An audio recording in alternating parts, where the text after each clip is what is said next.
Now this That's your game, turn. I really like this game. I was as you were talking, I was going through it carefully, and I really like how it was a French defense again. But I like how the white pieces, being the stronger player, they without any hesitation they offer the trade of queens here. Like anyone would think, well, if you're the stronger player, you'd want to keep the queens on the board. You want to stay away from trading so many pieces because it could be draw more chances to draw in the future. But this person is saying, let's play the end game where I have my 3 versus 2 on the queen side. And for those of you who are not familiar with it, we basically have an opportunity now to create a pass pawn in the end game. Not right now, because we might lose that pawn, but when there's no piece left, maybe we get that pass pawn and we could get it to the end. So that's basically what I like about this game, that we're not afraid to go to the end game. And then quickly we get to develop our pieces. We get to, well, here we're going bishop b6, trying to go with the knight to b6. That's a weak square. And then I really like this moment where the white pieces simply castled queenside. They castled now, Yeah. controlling the open file. Our king is so close to the center, and this is important. We're getting closer to that end game where the king has to be coming to help. So they're one step away from doing that. And then it keeps getting better, activating the rook.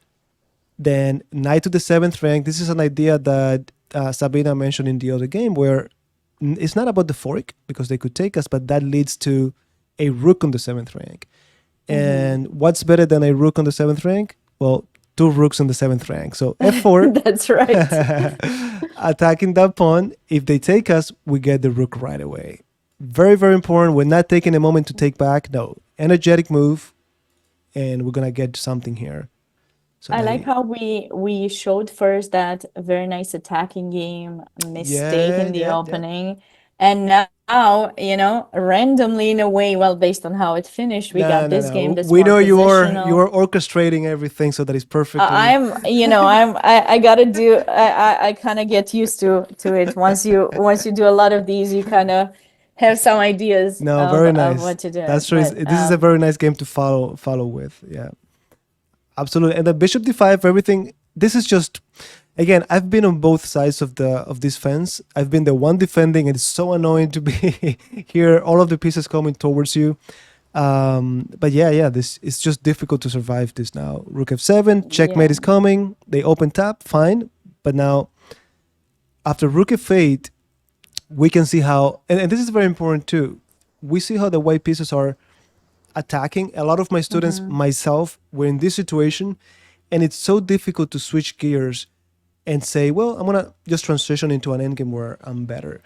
Many people Exactly. feel like, oh, I have my rooks on the 7th rank and the bishop, I got a checkmate, even if I have to sacrifice something. And sometimes all you have to do is switch gears and walk into this endgame where you could just get this pawn, or you could Mm-hmm. go rook d8, pinning the knight, and that's it.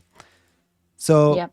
what I'm trying to say is, when you're attacking, it doesn't have to be, the end result doesn't have to be checkmate. It could be just to get an extra pawn or just to get a better position and walk into an endgame where you're better. So Mm-hmm.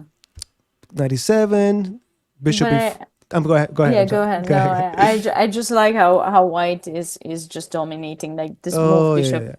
bishop e4. Okay, there's f5, but just this idea that the bishop will restrict almost every single square where blacks can have Ah, that's a control, good and point. Yeah, you know bishop 2 squares away from the knight, and you're controlling that knight.